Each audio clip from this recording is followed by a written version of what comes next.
Ang tahimik na tagumpay ng Pilipinas sa dagat, 2,300 trilyon at ang hinaharap ng AI, nag-ingay ang bulwagan. 2,300 trilyon ang hinila ng Pilipinas mula sa karagatan na tinalikuran na ng Amerika at Tsina. Nagtilian ang lahat sa pagtataka. Ang Pilipinas? Ang maliit na bansang iyon? Ano ang kaya nilang gawin sa lalim na 6,000 metro? Mapangutyang ngumiti ang isang opisyal ng Departamento ng Estado ng Amerika. Ang Europa ay abala sa walang katapusang pagpupulong tungkol sa regulasyon ng kapaligiran. Ang ibang bansa sa Asya naman ay umayaw na dahil sa kakulangan ng teknolohiya. Dinala pa ng China ang kanilang aircraft carrier, ngunit sa huli, umurong din sila. Ngunit may isang bansa na tahimik na kumikilos sa ilalim ng dagat. Sa lalim na 6,000 metro at may success rate na mababa sa 3%, ang resulta ay nakakagulat. Tinatayang halaga ng deposito na 2,300 trilyon. Cobalt, nickel, manganese at tanso, mga mineral na kritikal sa revolusyon ng Artificial Intelligence, AI, ay biglang lumabas. Ang halagang ito ay katumbas ng higit sa 4,000 beses ng taunang national budget ng Pilipinas. Nagkamali ba kami sa aming pagtaya? Natigilan ang mga dalubhasa ng mga malalaking bansa habang sila'y nagpupulong at nagdedebate. Ang Pilipinas ay naghahanda na sa loob ng ilang dekada. Ano ang alam ng Pilipinas? Bakit biglang inabot ng kamay ng Amerika ang Pilipinas? Ang nakakagulat na pagbabalik loob, ang dramatic reversal, na likha ng pagitan ng mga sumuko at nang nagpatuloy na maghukay hanggang sa huli. Ngayon, isisiwalat na natin ang kuwento. Pakisubscribe at pakilike. Iwanan sa comment ang Galing ng Pilipinas. Ito na ang simula ng nakakabilib na salaysay. Ako si David Chen, Strategy Director sa International Seabed Resources Joint Survey Team ng Departamento ng Estado ng Amerika. Sa loob ng 25th taon, ako ang namahala sa seguridad ng enerhiya at resource strategy. Mula sa langis, gas, hanggang sa rare earth, ngunit ito ang pinakanakakagulat na proyekto. Ang sulat na ito ay isang confidential report sa pamahalaan ng Amerika, ngunit isa rin itong aking pag-amin. Isang talaan ng kung gaano kami kamayabang at kung gaano kami kakampante. Nagsimula ang lahat sa isang executive order mula sa Pangulo ng Amerika noon. Deep Sea Mining, itatalaga bilang National Priority Strategic Challenge. Isang linya lang, ngunit binaligtad ang mundo. Hindi lang ito simpleng pagkuha ng resources. Ito ay tungkol sa sino ang hahawak sa pamumuno sa panahon ng AI. Semiconductors para sa artificial intelligence, baterya para sa electric vehicles, next-generation energy storage systems. Ang lahat ng mga kritikal na mineral na ito ay matatagpuan sa kailaliman ng dagat, cobalt, nickel, manganese at tanso. Sa lupa, halos sinasarili na ng China ang mga ito. Ngunit sa ilalim ng karagatan, mas marami ang natutulog na mineral na hindi hamak na mas malaki kaysa sa nasa lupa. Sa Pacific Ocean, sa pagitan ng Hawaii at Mexico, may malawak na area. Dito, sa ilalim ng dagat na 6,000 metro, nakakalat ang tinatawag na manganese nodules, ang mga itim na bato na kasing laki ng kamao, ngunit naglalaman ng lahat ng mineral na kailangan ng sangkatauhan. Alam mo ba kung magkano ang tinatayang kabuuang halaga? 2,300 trilyon. Hindi 2 trilyon kundi 2,300 trilyon. Sa numero 2,300, 000, 000, 000. Higit sa 4,000 beses ng national budget ng Pilipinas. Sa ganitong kalaking dami, hindi na ito resource lang, kundi isang strategic weapon. Pagkatapos ng executive order, nagkagulo sa Washington. Ang Department of Defense, Department of Energy, at Department of Commerce ay nagtatag ng special team at ako ang naitalaga bilang director. Ang unang pulong ay ginanap sa Situation Room, 3 palapag sa ilalim ng Department of Defense. Kumikilos na ang China. Iyan ang unang salita pagkasimula ng briefing. Ipinakita sa screen ang mga satellite photos. Sa isang daungan sa 3 probinsya ng China, sunod-sunod na nakadaong ang malalaking ocean survey vessels. Ang lahat ng mga barko ay may kargang deep sea mining equipment. Ang tinatayang destinasyon ay ang Pacific area. Nagkagulo ang conference room. Hindi namin inasahan na ganito kabilis. Bulong ng isang admiral ng Navy. Naghahanda na ang China sa loob ng 10 taon. Habang tayo'y nagdidiskusyon, gumagawa sila ng kagamitan at nagsasanay ng mga tao. Kumusta naman ang Europa? Hindi pa makakilos dahil sa mga regulasyon sa kapaligiran. Nag-aaway ang France at Germany sa leadership. Yung ibang bansa sa Asia naman ay nag-apply, ngunit wala namang teknolohiya para maghukay. Umaasa lang sila sa imported equipment. Sa sandaling iyon, isang kakaibang katahimikan ang bumalot sa silid, Amerika at Sina. Sa huli, ito ay labanan ng dalawang superpower. Iyan ang akala namin. Sa sandaling iyon, may nagtaas ng kamay. Isang strategist. Kumusta naman ang Pilipinas? Ang Pilipinas? Tiningnan ng direktor ang mga papeles. Nag-apply lang sila. Wala pa silang major activity. Remove them from the agenda. Magaling ang Pilipinas sa manufacturing, ngunit magkaiba ang deep sea mining. At natapos ang pulong. Sumang-ayon ako.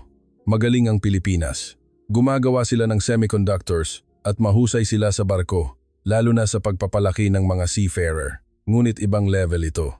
Isang sistema ng paghukay, pagproseso, at transportasyon ng mineral mula sa lalim na 6,000 metro.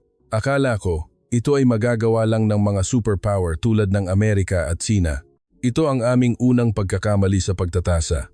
Kinabukasan, lumipad ako papuntang Jamaica, kung saan matatagpuan ang International Seabed Authority, ISA headquarters.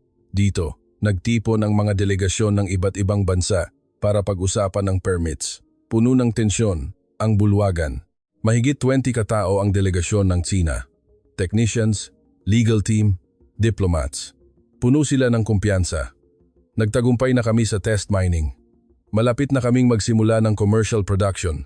Pahayag ng punong delegado ng China. Hindi sila nagbibiro. Nakagawa sila ng deep sea robot at nakahila ng maliit na dami ng manganese nodules. Ang delegasyon ng Europa ay defensive. Dapat unahin ang environmental impact assessment. Kapag nasira ang deep sea ecosystem, hindi na ito mababawi. Pagtataas ng boses ng delegado ng Norway. Tama ang sinasabi niya. Ngunit hindi pinansin ng China. Pwede namang gawin ang assessment habang naghuhukay. Walang emosyong sagot. Ang ibang bansa sa Asia ay tahimik. Alam nilang nakakuha sila ng permit ngunit wala silang kakayahang maghukay. Buong pulong, tinitingnan lang nila ang mukha ng China at Amerika. At ang delegasyon ng Pilipinas? 3 lang sila. Isang direktor mula sa Department of Foreign Affairs, DFA. 2 researcher mula sa Pambansang Surian ng Teknolohiyang Pandagat, NIM. Simple lang ang kanilang komposisyon. Halos hindi sila nagsasalita sa pulong. Sumasagot lang sila kung tatanungin o nakikinig lang. Hindi ko sila pinansin. Pagkatapos ng pulong, nakipagkita ako ng informal sa delegasyon ng China sa hotel lounge. Kumpiyansa sila. Mr. Chen, huli na kayong mga Amerikano. Nag-invest na kami ng 15 taon. Ngunit may technical gap pa rin. Teknolohiya? Isang deep sea robot na ginawa namin ay nakakakuha ng mas maraming data kaysa sa buong laboratory ninyo. Tumawa sila. Hindi ako nakatawa. Bumalik ako sa hotel room noong gabing iyon. Tinitingnan ko ang labas ng bintana. Nakikita ko ang karagatan ng Caribbean. Tahimik at maganda ang dagat. Ngunit sa ilalim niyon, may nagaganap ng digmaan. Tahimik, ngunit matindi. At hanggang sa sandaling iyon, hindi namin isinama ang Pilipinas sa aming kalkulasyon. Pagbalik ko mula sa Jamaica, dumiretso ako sa Europa. Napagpasyahan ko na hindi namin kayang pigilan ang China ng kami lang. Kailangan naming bumuo ng United Front kasama ang aming mga allies. Unang destinasyon, Brussels, ang headquarters ng European Union. Pagpasok ko sa conference room, naramdaman ko agad, hindi pa sila handa. Mahigit 10 ang delegado ng France mula sa Finance Ministry, Industry Ministry, Environment Ministry. Ganoon din sa Germany. Ngunit ang problema, magkaiba ang kanilang boses. Ang deep sea mining ay environmental destruction.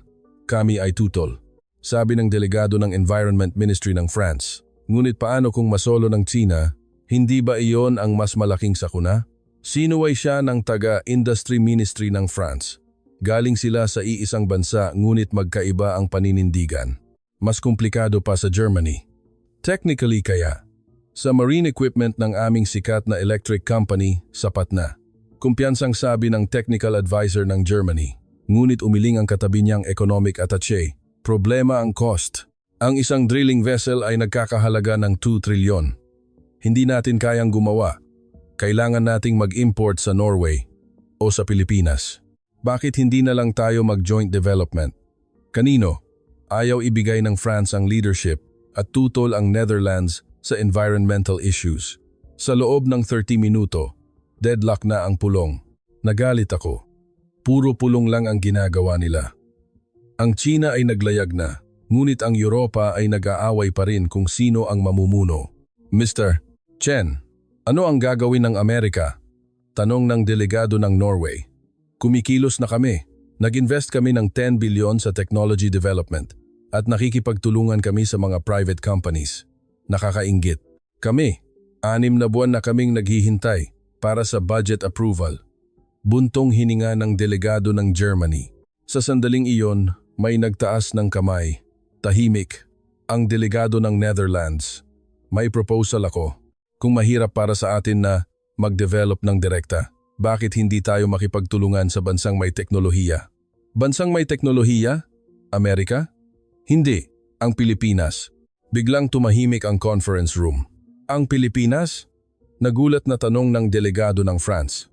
Oo, ang Pilipinas ay isa sa pinakamalaking bansang pandagat sa mundo. Ang kakayahan nilang gumawa ng drilling vessels at marine plants ay world-class. Bukod pa rito, marami silang karanasan sa deep sea exploration.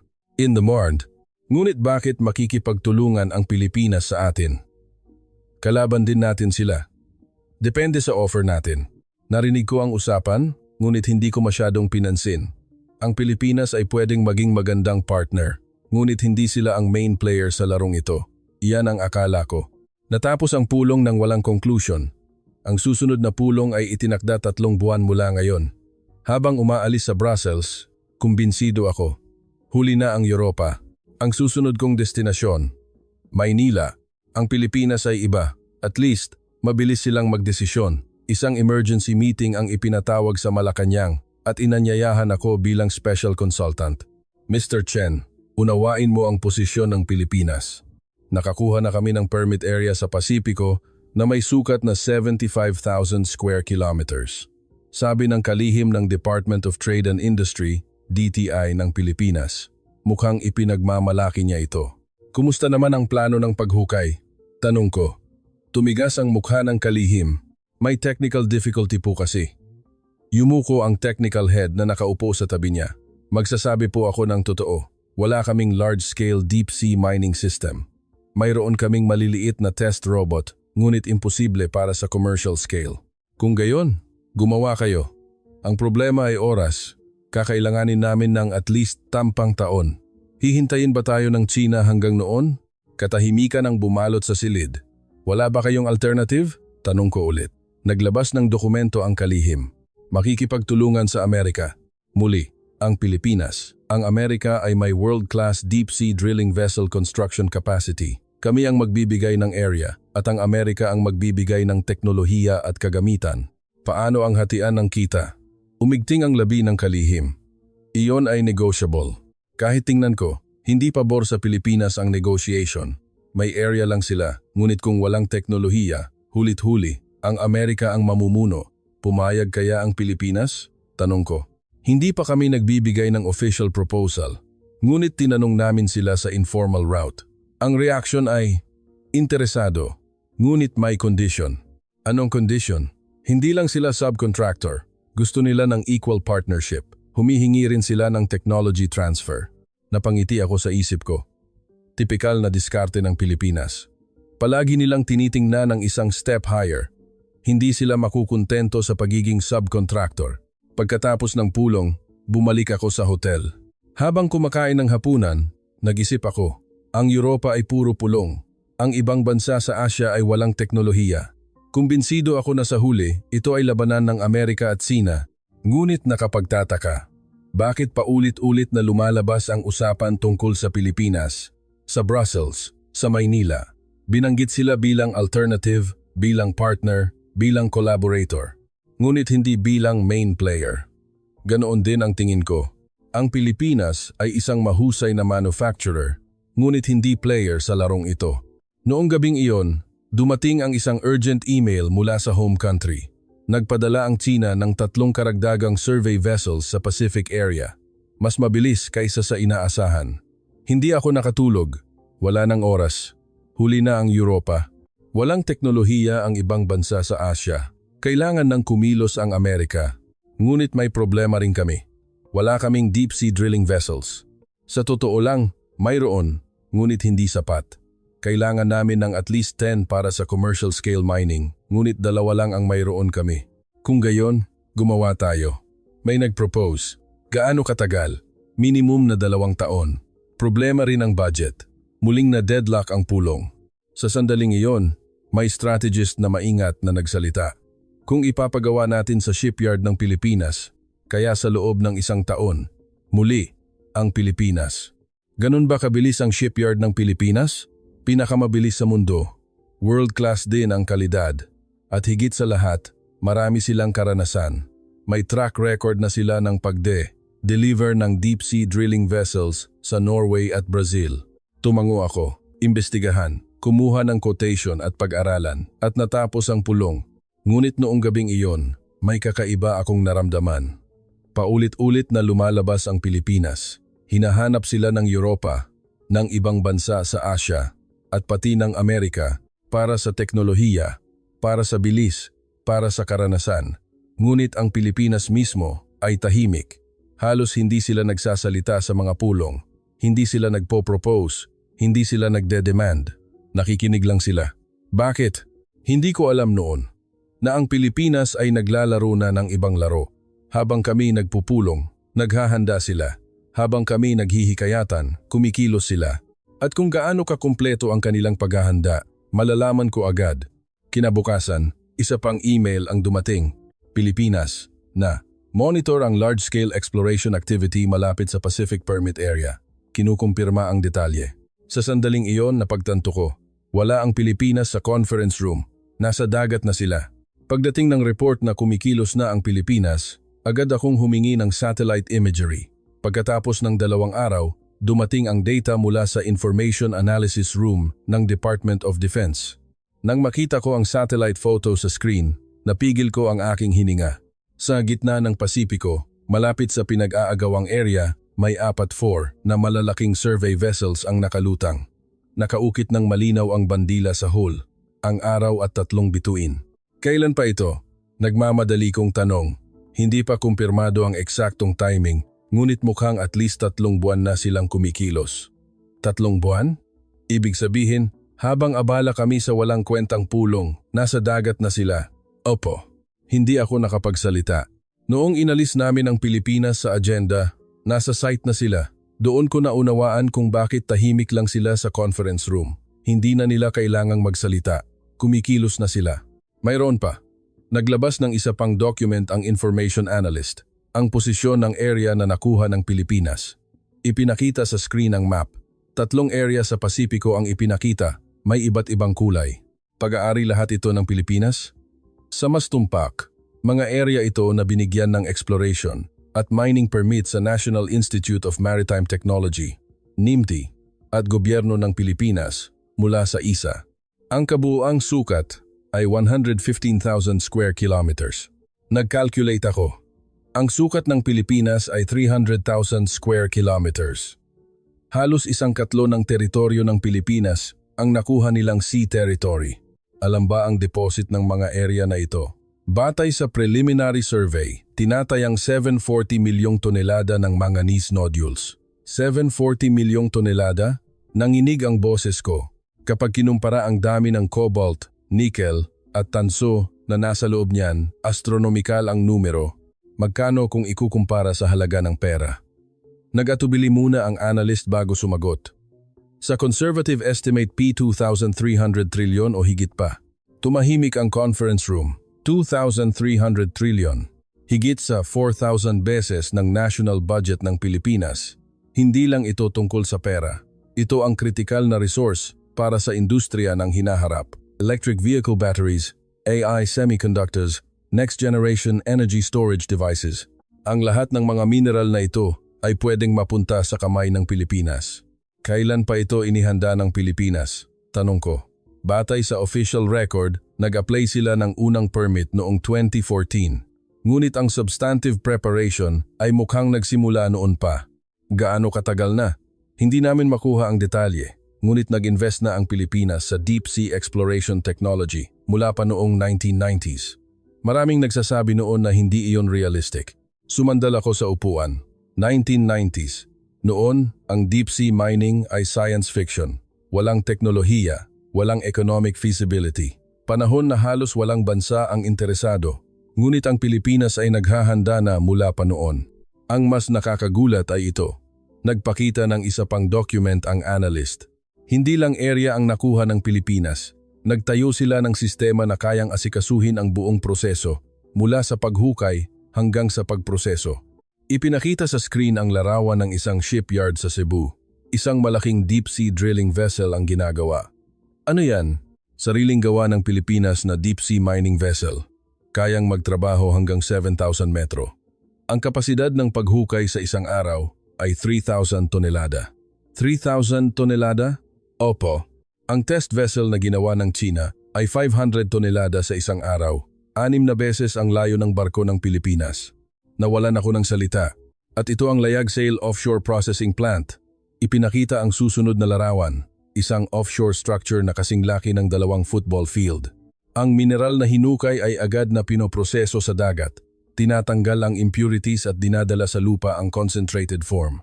Bakit kailangang magproseso sa dagat? Dahil sa efficiency. 70% ng manganese nodules ay unnecessary material. Napakamahal kung dadalhin lahat iyon sa lupa. Kung process muna sa dagat, kalahati ang mababawas sa cost. Genius. Kami nag-iisip lang kung paano maghukay. Ngunit kinakalkula na ng Pilipinas kung paano process matapos hukayin. Mayroon pa? Tanong ko. Opo, nag-export din ang Pilipinas ng mining at manufacturing technology. Nag-export na sila sa Norway, Brazil at Singapore. 60% ng global deep sea mining equipment market ay hawak ng Pilipinas. Hindi ako nakapagsalita sa loob ng ilang sandali. Nakuha ng Pilipinas ang area, may teknolohiya at may processing system at nagbebenta pa sila ng teknolohiya sa ibang bansa. Habang itinuturing namin ang Pilipinas bilang manufacturer lang, sila na pala ang sentro ng deep sea industry. Report na ba ang information na ito sa State Department? Hindi pa po, kinukumpirma pa lang. Report agad. At maghanap ng route para makipag-ugnayan sa Pilipinas. Naiintindihan. Bumalik ako sa opisina, tinitingnan ang labas ng bintana. Maliwanag ang kalangitan ng Washington, ngunit magulo ang isip ko. Kami abala sa pagbantay sa China. Ang Europa ay huli. Ang ibang bansa sa Asia ay walang teknolohiya. Akala namin, sa huli, labanan lang ito ng Amerika at China. Tiningnan lang namin ang Pilipinas bilang cooperation partner. Ngunit nagkamali kami. Hindi partner ang Pilipinas. Kalaban sila. Hindi, baka mas nauna pa sila sa amin.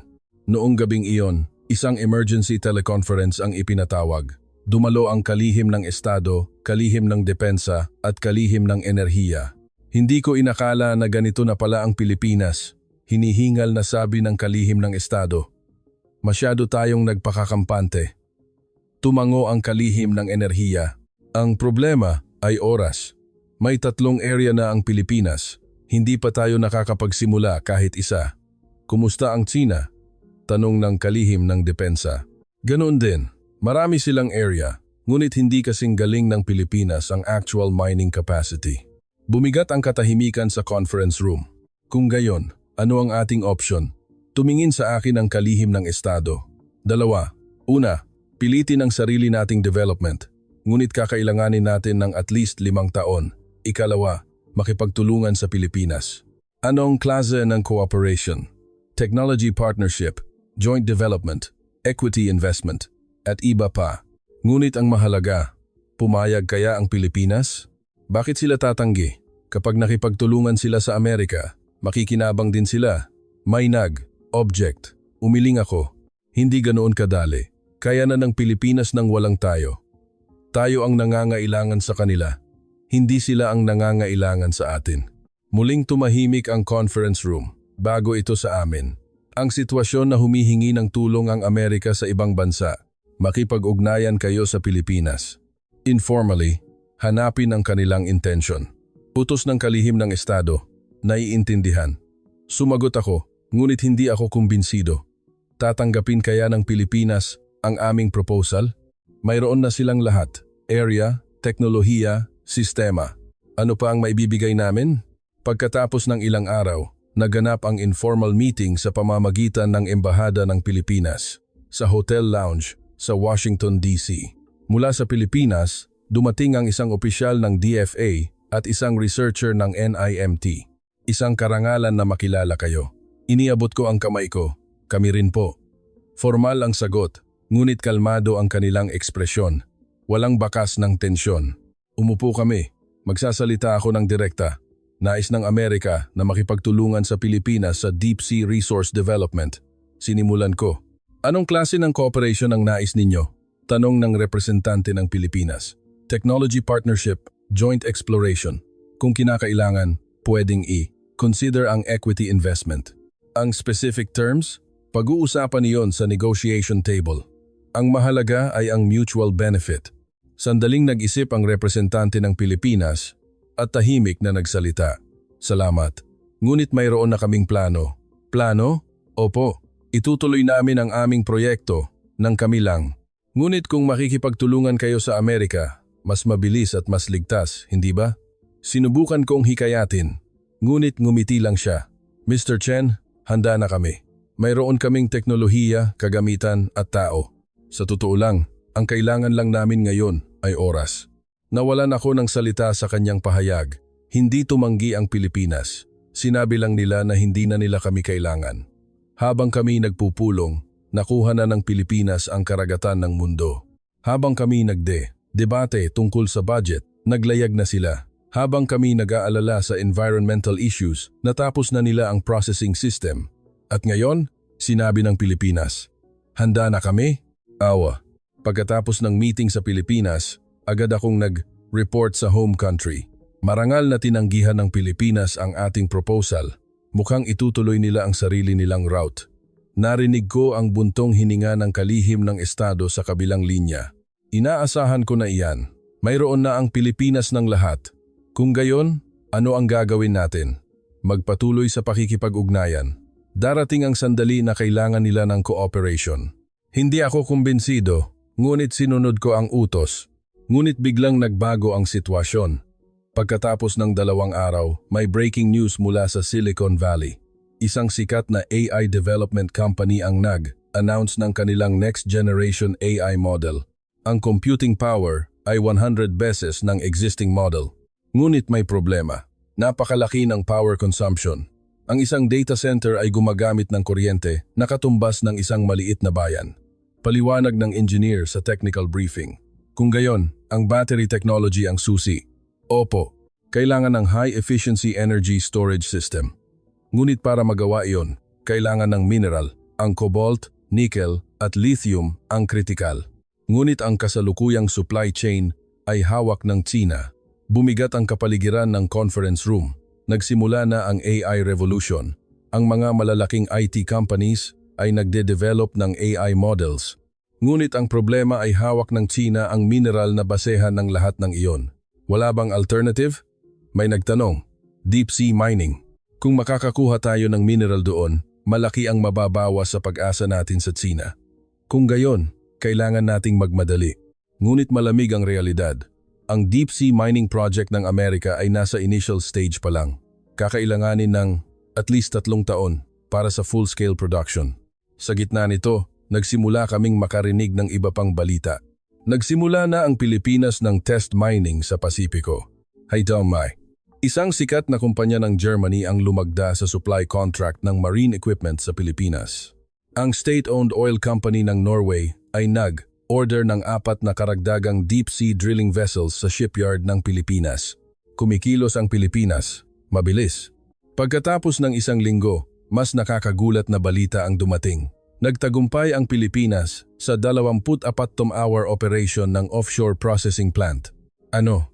Tumalon ako mula sa upuan. Hinukay ang mga manganese nodules at natapos ang initial processing sa dagat.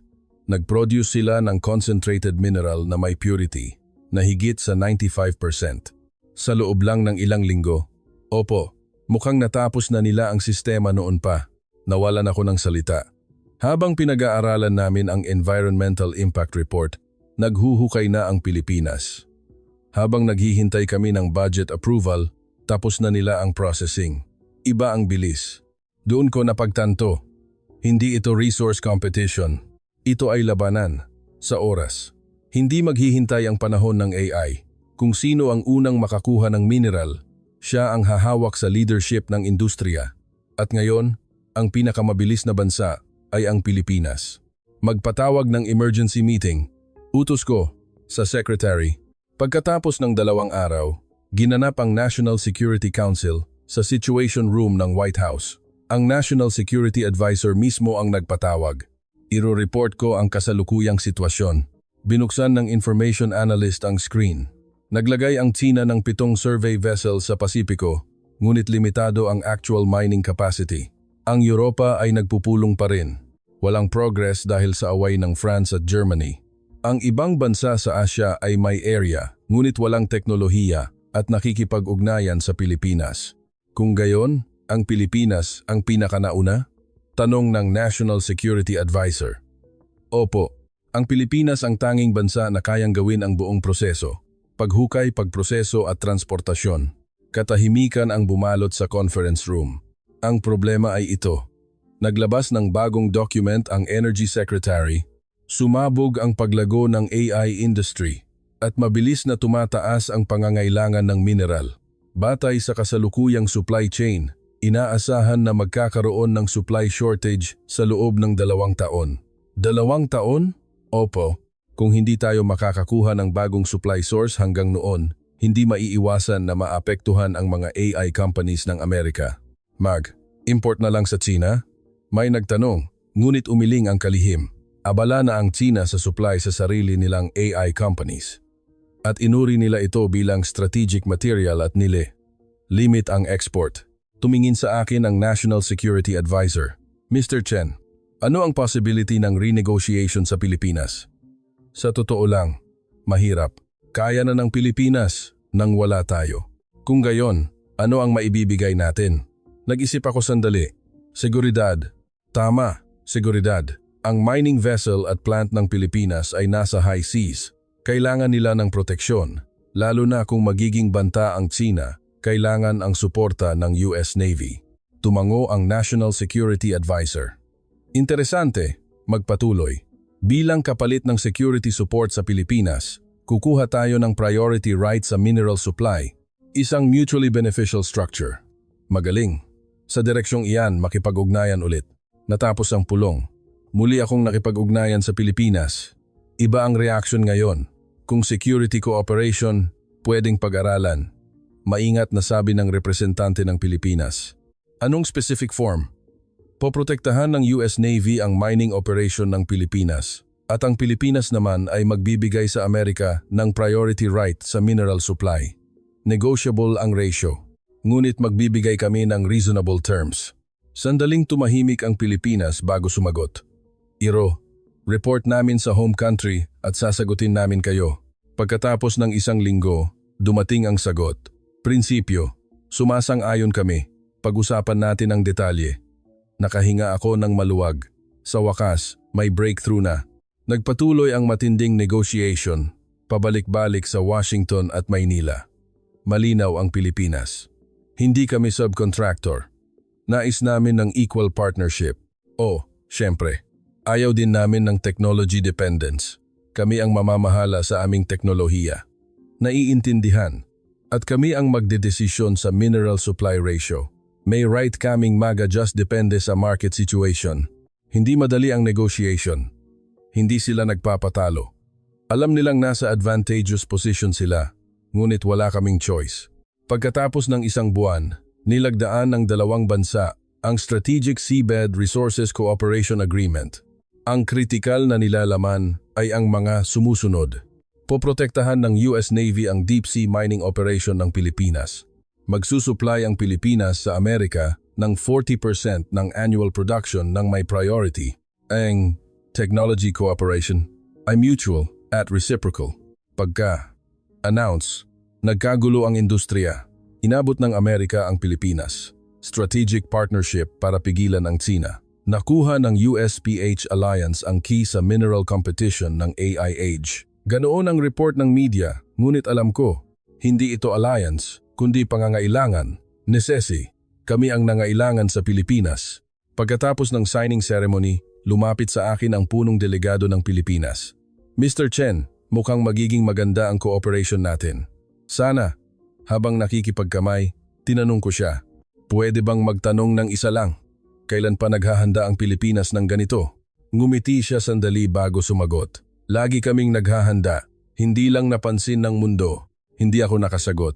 Tahimik ang Pilipinas, ngunit hindi sila tumigil. Kaunti lang ang kanilang salita sa conference room, ngunit hindi sila nag-aaksaya ng oras. Naghanda sila, nagpatupad, at tinapos. At ngayon, nagsisimulang tumingin ang mundo sa Pilipinas. Ang bilis ang siyang pamumuno. Iyan ang pinatunayan ng Pilipinas.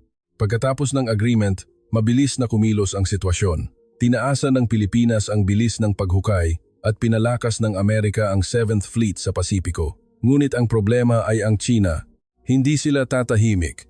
At naramdaman ko, malapit na magsimula ang totoong digmaan sa dagat.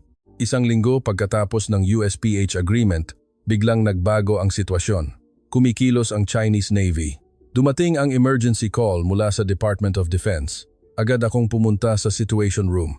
Sa real-time satellite image sa screen, ang Chinese aircraft carrier kasama ang mga escort vessels ay tumawid sa East China Sea.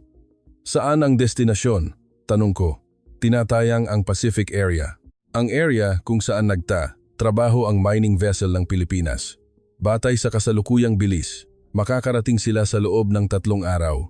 Binalot ng tensyon ang conference room. Ang pagde-deploy ng aircraft carrier ay hindi biro. Ibig sabihin, posible na magkaroon ng actual action, hindi lang threat. Naabisuhan na ba ang Pilipinas? 20 minuto na ang nakalipas. May emergency meeting ang DFA ng Pilipinas. I'm sent and I wear life. Kumusta ang ating fleet? Ang escort vessel ng 7th Fleet ay naglayag mula sa Guam, ngunit aabutin pa ng 2 araw bago makarating sa site. Nag-calculate ako. Ang China ang unang darating. Ano ang intensyon ng China? Sumagot ang analyst ng DOD. Gusto nilang itigil ang mining operation ng Pilipinas. Kahit walang physical clash, sapat na ang intimidation para guluhin ang trabaho. Wala bang problema sa international law? High seas iyon, opo. Ngunit kikilos ang China sa ilalim ng pretext ng freedom of navigation. Ipagpipilitan nilang military exercise iyon. Intimidation talaga. Bumuntong hininga ako. Alam kong darating ang ganitong sitwasyon. Nang lumagda kami sa agreement sa Pilipinas, hindi na tahimik ang China. Ngunit hindi ko inaasahan na ganito kabilis, ganito ka, blatant. Report na ba sa White House? Nasa proseso. Malapit na magpatawag ng Emergency National Security Council. Agad akong tumawag sa Pilipinas. Alam ninyo na ang sitwasyon? Sumagot ang direktor ng DFA. Kalmado ang boses, ngunit naramdaman ko ang tensyon. Opo. Ang Coast Guard at Philippine Navy namin ay nasa standby na. Ano ang gagawin ninyo sa mining vessels? Itutuloy ang trabaho. Ano? Darating ang Chinese fleet sa loob ng 3 araw.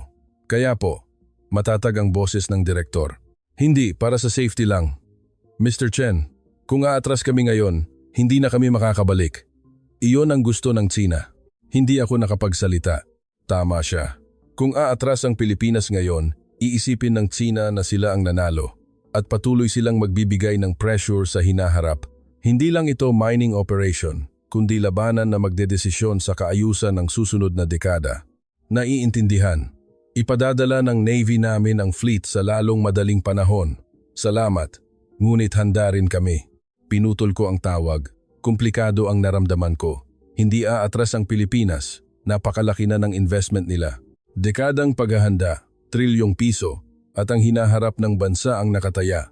Pagkatapos ng 2 araw, dumating ang Chinese fleet sa Pacific Area. Sa screen ng Situation Room, ipinakita ang real-time image. Ang aircraft carrier at mga escort vessels ay nakadaong sa layong 30 nautical miles mula sa mining vessel ng Pilipinas. Subtle ang distansya. Bulong ng isang admiral. Intimidating, ngunit hindi direct provocation. Ang reaksyon ng Pilipinas, nagpapatuloy sa mining operation. Ang Philippine Navy ay deploy sa paligid ng mining vessel. Habang tinitingnan ng screen, hindi ko maiwasang makaramdam ng tensyon. Tahimik ang dagat, ngunit may digmaan sa ilalim niyon. Isang digmaan ng hindi nakikitang tensyon. Kinabukasan, lumala ang sitwasyon. 4 na Chinese fighter jets ang lumilipad ng mababa. Dumating ang emergency report. Sa screen, makikita ang mga jet na nag-take off mula sa aircraft carrier at umiikot sa itaas ng mining vessel ng Pilipinas. Ang altitude ay 500 metro lang. Malinaw na act of intimidation. Ang response ng Pilipinas? 2 Philippine Air Force fighter jets ang scrambled. Mukhang umalis sila sa Palawan base. Lumabas ang jet ng Pilipinas sa screen. Lumapit sila sa Chinese jets at nagsimulang lumipad ng parallel. Isang senyales ng warning. Kumpirmahin ang distansya. 2 kilometro sa pagitan ng 2 jet. Bawal na level. Napigil ng conference room ang hininga. Isang pagkakamali, isang misjudgment, at pwedeng magkaroon ng clash. Kung mangyari iyon, posibleng maging localized combat. Pagkatapos ng 30 minuto, nagbago ng direksyon ang Chinese jets. Bumalik sa carrier, lumayo ang jet ng Pilipinas at nagpatrol. Nalagpasan natin sa ngayon. Buntong hininga ng Admiral. Ngunit alam ko, simula pa lang ito. Noong gabing iyon, naganap ang mas seryosong insidente. Isang Chinese escort vessel ang lumalapit sa mining vessel ng Pilipinas. Tumunog ang emergency phone bandang 2 ng umaga. Agad akong pumunta sa situation room nang hindi nagpapalit ng damit. Sa infrared night vision image sa screen, isang Chinese warship ang mabilis na lumalapit sa mining vessel ng Pilipinas. Ang distansya, 1.8 nautical miles. Nagpapatuloy sa paglapit. Ang response ng Pilipinas, isang Navy vessel ang humaharang. Makikita sa screen ang 2 barko na nag-cruise. Ang Philippine Navy vessel ay humarang sa pagitan ng Chinese warship at mining vessel. Ang distansya, 3 cables. Sigaw ng analyst na puno ng tensyon. 2 cables, 1 cable. Lahat sa conference room ay napigil ang hininga. Bumagal ang Chinese vessel at tumigil sa layong 800 metro mula sa Philippine Navy vessel. Standoff. Hindi gumalaw ang 2 barko, para bang nagtitigan sila. Ang mining vessel ng Pilipinas ay nagpapatuloy sa trabaho. Nagulat ako sa tapang ng Pilipinas. Habang 1 kilometro lang ang layo ng Chinese warship, naghuhukay pa rin sila ng mineral. Nagpatuloy ang sitwasyon sa loob ng 3 araw. Sa umaga, mababang paglipad ng fighter jets. Sa gabi, paglapit ng mga warship, ngunit hindi umatras ang Pilipinas. Ang mining vessel ay patuloy sa pagkilos, at ang Philippine Coast Guard ay paulit-ulit na humarang. At sa ika-4 na araw, dumating ang US 7th Fleet. Sa wakas, dumating ang aming mga barko sa site. 3 high-performance escort vessels. Nang lumabas ang US Navy vessels sa screen, biglang nagbago ang sitwasyon. Ang Chinese vessels ay dahan-dahang nagsimulang umatras. Huminto ang mababang paglipad. Ang aircraft carrier ay lumayo ng 50 nautical miles mula sa orihinal na posisyon. Umuurong ang Tsina. Report ang analyst. Nakahinga ako ng maluwag, ngunit may halo ring complex emotion. Tumayo ang Pilipinas nang mag-isa sa loob ng 3 araw. Pinrotektahan nila ang sarili nila hanggang sa dumating kami. Siyempre, decisive ang suporta ng US Navy, ngunit kung walang kalooban ng Pilipinas, hindi sila tatagal. Kinabukasan, naglabas ng official statement ang White House. Poprotektahan ng Amerika ang legal na economic activity ng alay nito. Naglabas din ng counter-statement ang China. Ang freedom of navigation sa high seas ay right ng lahat ng bansa. Diplomatic ang mga salita, ngunit malinaw ang substance. Umatras ang China, ngunit hindi sila sumuko. Tumawag ang Pilipinas. Mr. Chen, salamat. Dahil sa inyo, nagpatuloy kami sa trabaho. Wala iyon. Sinunod lang namin ang agreement. Gayunpaman, salamat at kasama namin kayo sa kritikal na sandali. Pinutol ko ang tawag. Tinitingnan ko ang labas ng bintana. Tahimik pa rin ang dagat, ngunit sa ilalim niyon, may bagong kaayusan ang nabubuo. Hindi umatras ang Pilipinas. Sa harap ng threat ng China, sa pressure ng aircraft carrier, nanindigan sila. At dahil dito, napagtanto ng mundo, hindi na ang Pilipinas ang bansa na kailangang protektahan. Sila ay isang bansa na kayang protektahan ang sarili at isulong ang sarili nilang interest. Pagkatapos ng ilang araw, report ang international media ang tahimik na standoff sa Pasipiko. Nanalo ang Pilipinas. Umatras ang Chinese fleet. nagpapatuloy ang mining operation ng Pilipinas. Pilipinas, ang bagong player sa Deep Sea Resource War. Habang tinitingnan ang mga artikulo, kailangan kong umamin. Masyado naming minamaliit ang Pilipinas. Tiningnan lang namin sila bilang manufacturing nation. Ngunit ang Pilipinas ay iba. Mayroon silang teknolohiya, may kalooban, at may tapang. At higit sa lahat, handa sila ang 3 araw na standoff sa dagat. Hindi lang iyon military tension. Ito ay simula ng bagong panahon. Ang panahon kung saan ang Pilipinas ang lalabas bilang main player. Pagkatapos umalis ng Chinese fleet, binisita ko ang Pilipinas. Official na trip para sa cooperation discussion. Ngunit sa totoo lang, gusto kong makita ng sarili kong mga mata. Ano ba talaga ang inihanda ng Pilipinas? Nang dumating ako sa Subic Bay, hindi ako makapaniwala. 3 dambuhalang drilling vessels ang nakadaong sa pier. Ang bawat isa ay kasing daas ng 20 palapag na gusali at kasing laki ng 2 football field. Malinaw na nakaukit sa hall ang pangalan, Bayanihan. Lahat ba? Yan ay gawa sa Pilipinas? Tanong ko. Opo, ginawa sa mga shipyard sa Cebu at Batangas. Ang mga barkong iyan ay kayang magtrabaho hanggang 7,000 metro. Ipinagmamalaki na paliwanag ng doktor mula sa NIMT. Mas maganda ba ang performance kaysa sa barko ng China? Hindi na pwedeng ikumpara. Ang test vessel ng China ay 500 tonelada lang ang kayang hukayin sa isang araw. Ang mga barkong iyan ay naghuhukay ng 3,000 tonelada. 6 na beses ang layo. Opo, hindi lang bilis, kundi precision din. Ang robot arm namin ay nag-aanalisa ng seabed topography sa real time at pumipili ng hukayin. Sa ganoon, minimized ang environmental damage. Hindi ako makapagsalita kundi humanga. Kinabukasan, binisita ko ang simulation center ng offshore processing plant sa Batangas. Sa loob ng malaking hall, nakalagay ang life-size model ng plant. Abot-abala ang mga researcher sa paggalaw at pagte-test. Ito ba ang aktwal na nakalutang sa dagat? Opo. 2 unit ang gumagana sa Pasipiko. Dito, Tina, test namin ang new model. New model? Opo. 30% mas efficient kaysa sa current model. Plano naming magdagdag ng 4 pa sa susunod na taon. Tiningnan ko ang loob ng plant. Pagpasok ng manganese nodules, automatikong sini-separate, biniyak, at dumaan sa chemical treatment para maging high-purity mineral. Lahat ay gumagana sa unmanned automation system. Hindi na kailangan ng tao. Sapat na ang 10 managing personnel. Ang rest ay inaasikaso ng AI.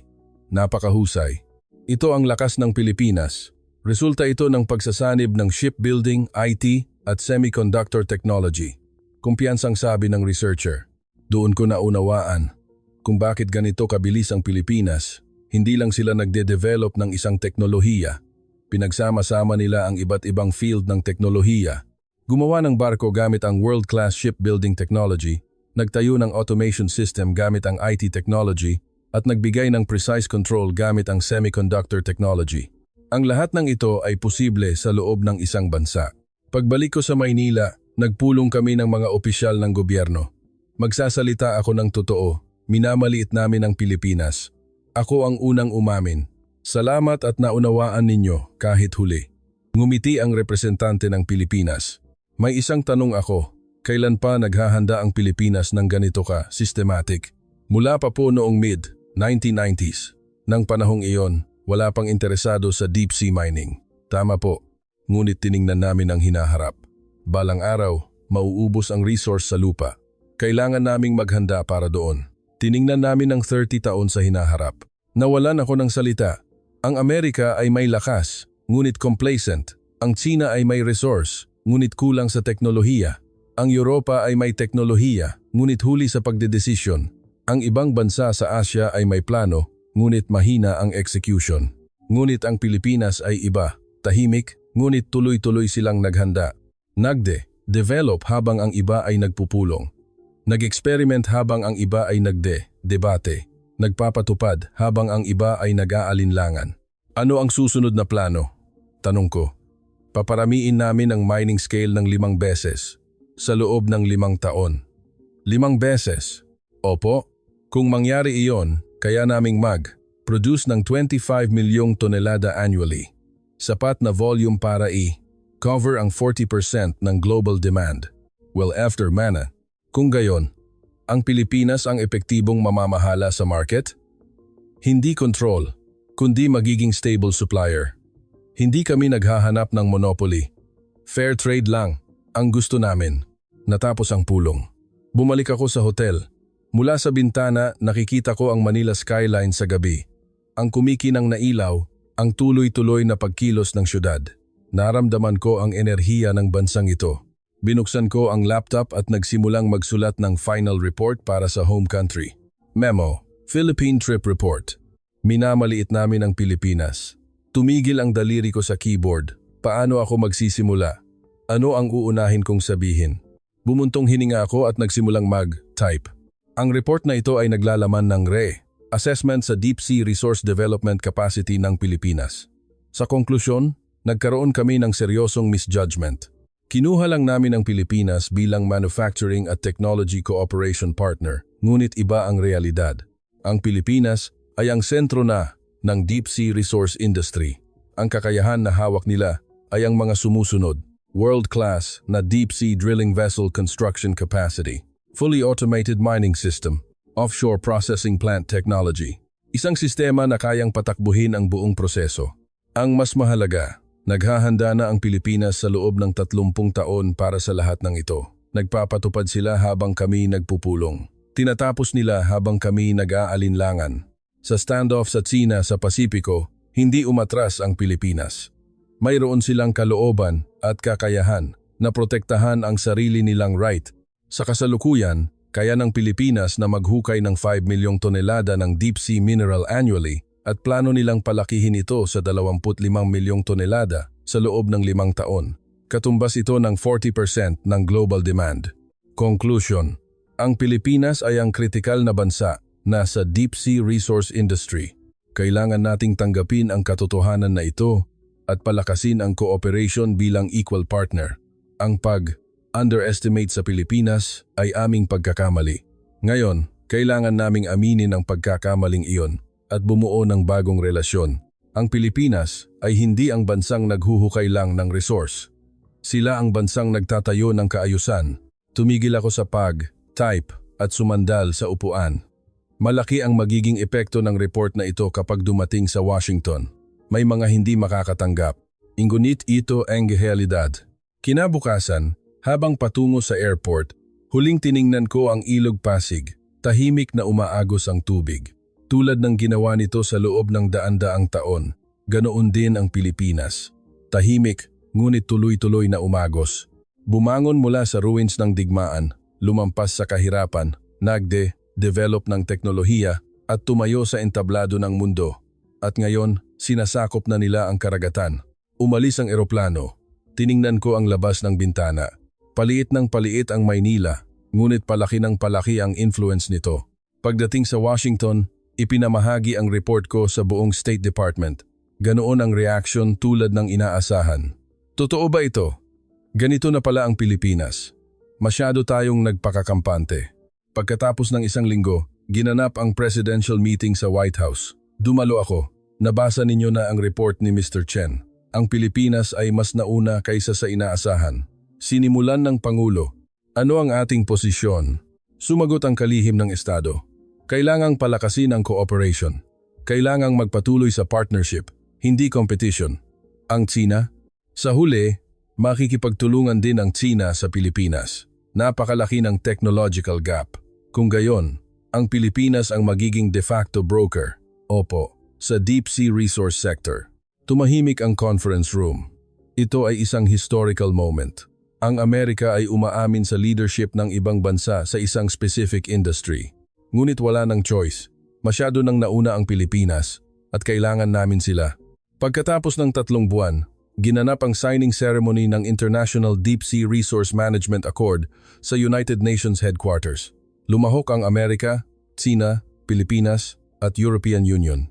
Ngunit ang nakakagulat, ang Pilipinas ang napili bilang chair ng Executive Committee. Sa signing ceremony, nagbigay ng talumpati ang representante ng Pilipinas.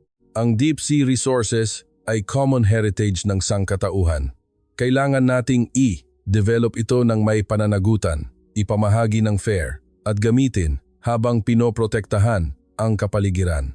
Ang Pilipinas, ay tatayo sa unahan at gaganap sa papel na iyon. Share namin ang teknolohiya, ibabahagi ang karanasan at magtatayo ng daan para sa shared growth. Nagpalakpakan ng lahat, pumalakpak din ako, buong puso, pinatunayan ng Pilipinas na kahit maliit na bansa, kung maghahanda, malaki ang magagawa. Na kahit walang resource, mananalo sa teknolohiya. Na kahit mahina ang boses, makikinig ang lahat sa pagkilos. Natapos ang ceremony, lumapit sa akin ang representante ng Pilipinas. Mr. Chen, salamat sa effort ninyo. Wala iyon, marami akong natutunan. Sana maging magandang partner tayo sa hinaharap. Oo, syempre. Nakipagkamay kami. Sa sandaling iyon, napagtanto ko, hindi lang ito kuwento ng pagkuha ng resource. Ito ay kuwento ng kung paano ang isang bansa ay naghanda para sa hinaharap, ginawa ang krisis na opportunity at kinilala sa entablado ng mundo. Tahimik ang Pilipinas, ngunit hindi sila tumigil. Maliit, ngunit meticulous. Walang resource, ngunit may kalooban. At sa wakas, nakuha nila ang dagat. Ang dagat na may P2,300 trilyon. Hindi, mas tumpak. Nakuha nila ang hinaharap. Malawak ang dagat, ngunit isa lang ang bansa na handa. Iyon ang Pilipinas. Nga mambabasa, dito nagtatapos ang salaysay. Kung nagbigay ng inspirasyon ang video na ito sa inyo, subscribe at like. Ibahagi sa comment ang inyong saloobin. Type ang Mabuhay Pilipinas. Salamat, hanggang sa muli.